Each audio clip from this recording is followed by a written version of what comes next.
কালী, আরে রে রে রে রে রে, ওসি বাবু কেমন আছেন? ভালো তো? এবার নিজেকে শুধরে নাও কালী। এবার কোন রকমে বেঁচে গিয়েছো, এর পরের বার আর বাঁচবে না। এ ওসি বাবু, উপরে তাকাও। উপরে আছে মা কালী। এই কালীর ওপর মার সহস্র আশীর্বাদ। আর মা যা করায় ভালোর জন্য করায়। হসপিটাল গেলাম, ওখানকার দুধ মাছ খেয়ে 5 কিলো ওজন বাড়িয়ে নিলাম। আমার না অনেক পোষা কুকুর আছে, খুবই খিদে পেয়েছে ওদের, আমার জন্য ওয়েট করছে। আমি যাব, ওদের মাংস খাওয়াবো। মাংসের জন্যে ওদের জীব লাখ লাখ করছে।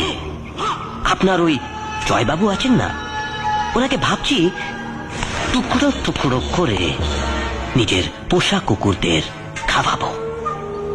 বুঝলেন? পারবি না, জয়কে তুই মারতে পারবি না। কেননা জয় হচ্ছে নায়ক, দ্য রিয়েল হিরো। আর তোর মতো ভিলেনকে মারার জন্যই জয় এসেছে। এতদিন আইন, পুলিশ, নেতারা যা করতে পারেনি, জয় সেটা করে দেখাবে। দেখা যাক কি হয়।